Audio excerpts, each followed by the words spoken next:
Hi guys! Welcome back sa ating YouTube channel. So for today's video, nakaharap ako ngayon sa computer dahil gumagawa po ako ng aking ipapasa sa ating mga RDO. So for today's video mga mare, kung isa kang Shopee seller at mga Lazada, gano'n, ay kailangan na natin magpasa bago pa yung deadline sa katapusan. So ang kailangan natin ipasa is inventory list at saka po yung ating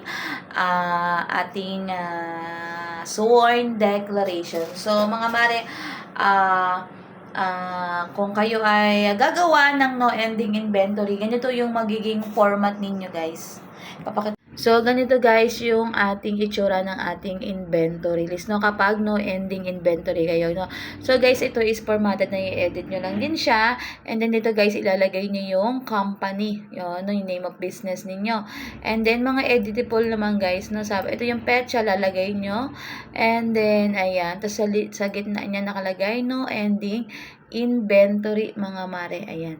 Tapos name and signature, then representative, and then or kung may representative kayo, tapos TIN number ilagay niyo dito. May nakalagay kasi dito na TIN number guys, so hindi ko nabura ko siya, so ilalagay niyo diyan ang TIN number niyo. So ayan yung ating itsura ng ating inventory.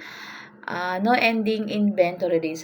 Tapos guys, meron din tayong sworn declaration na kailangan ipasa. So ito, sworn declaration mga mare, and Annex D, and yan yung Republic of the Philippines Province of, edit nyo na lang yan guys. Tapos yung City Municipality of Manila, edit nyo na rin yan guys. Tapos dito, pangalan nyo dyan, ayan, pangalan nyo lang ilalagay nyo dyan. And then owner of, kung ano yung line o yung business nyo, kung anong pangalan. And then, ayan, nakalagay na siya, no ending inventory, and then yung ating petsa.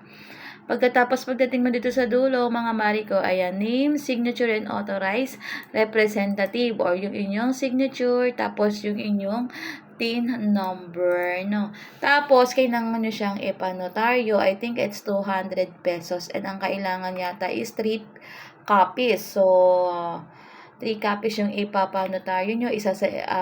Ipapasa ito sa doon sa ating pagpapasahan sa RDO natin or sa BIR. So, ayan guys, yung ating, kapag yan yung ating inventory na no ending. So, sila yung magkasama, So, correct me if I'm wrong, mga Mariko, So, kasi magpapasa pa lang din naman ako this week, and babalitaan ko kayo. Ayan. So, ayan guys, sana may natutunan kayo sa video na ito. And sana don't forget to like, to subscribe, and to comment. So, ganun yung aking gagawin. So, pinag-aralan ko lang dito. Nanood lang din ako sa YouTube, nagbasa. So, ayun lang guys. And sana may natutunan kayo. And i-share nyo din para kung mali man ako, i-correct nyo ako hanggang hindi pa ako napunta. Hanggang hindi pa ako nagpapasa. At ang sabi daw mga guys, kailangan daw ng USB. So, yun daw USB, baka hindi na isa uli. So, isa-save nyo dun yung soft copy. So, dalhin nyo na rin, tsaka brown envelope yata. Dalhin nyo na din para sure na kung kailangan may ibigay kayo, para hindi na kayo pabalik-balik since na ang mahal din kasi ng pamasahin natin, guys. So, ayun lang guys. Sana may natutunan kayo. Bye!